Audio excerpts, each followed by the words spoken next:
Hello, everyone. I think that this is an amazing presentation. Here I am, an African.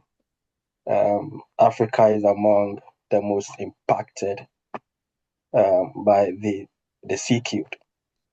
Yeah, We see the the prevalence of war in Africa, poverty, low incomes in Africa, and all of this as a result of inculturation. Okay, and so this is difficult, and I wanted to see Um, how deep have you thought of Africa as a special case in all of this? yeah, yeah. Yeah, It's become the dominant culture. So it is now the inculturation. It's no longer even the inculturation. So yeah, of I'm course. in Africa because I'm down in South Africa here. I don't know if you've had a look at what Kenya's doing, but I find that quite exciting, the sort of ethos that's busy emerging in Kenya. But I'm also what I'm seeing is I don't think in Africa it's going to be about collapsing the C cube because you've also got this aspirational thing that happens when people have been denied access to education at all, and then they get sort of lured by this C cubed promise, then that's what they want. It's the same as, trying to do sustainability in communities that weren't allowed to own property or could never afford a car. It's like they want a Mercedes Benz. It's perfectly understandable. The problem that you have in my country where women don't want to breastfeed because now, formula feeding is more sort of higher status, and they don't want to give natural birth because we should all have the right to a C-section in a hospital.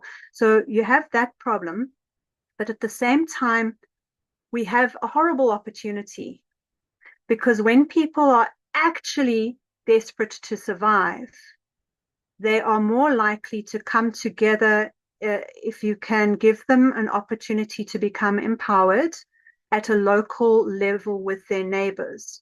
Because, firstly, they are unemployed, they don't have to go to work. And secondly, they are desperate enough to consider all options. So now, if you can pull people together in a community, and here I'd like to invite you to have a look at what India has done with the neighborocracy system, because the neighborocracy system looks at pulling together people who live in close proximity to collaborate on solving their local problems together.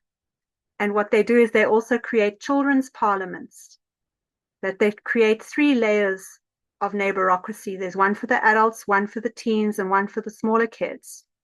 And they all start collaborating on what are our exact, immediate, most pressing problems and how can we pull together to solve them. So the example I always love using is the one Indian village where there was the way they organize it is they become ministers of agriculture and what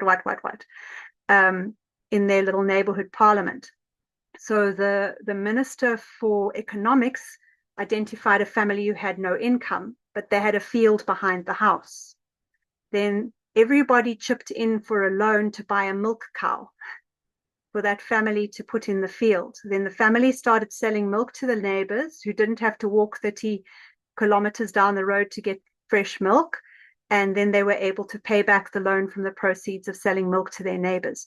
So these kind of micro solutions that are not attractive to people who have a greater degree of wealth or access can actually be the foundation for something really quite empowering and actually very educational. Because the other thing is that we're seeing that neighborocracy system in India, it's now been going long enough that some of these young people have turned into really very empowered advocates and are going into government and all of this sort of stuff. So we're looking really at complementing C cubed in Africa with grassroots real education. So you get your education in spite of your schooling rather than relying on your schooling. Because as you say, even the good and the bad news is that C cubed isn't possible in Africa because we don't have the resources. Tiny number of the population even has a textbook, right?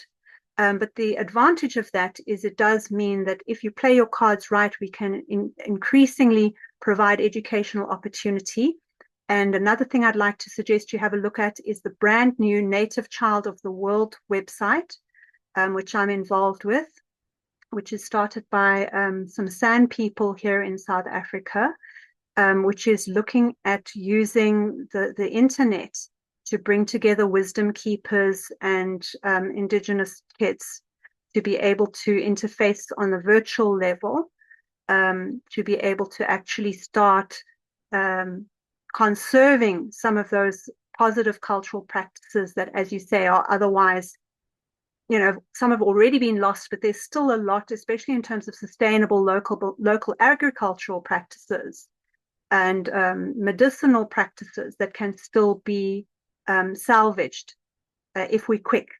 So I invite you to have a look at that and participate in helping that grow. But thank you for raising this because it's so important. And yeah, I always like to think Africa can end up leading the way, It's just like how I think.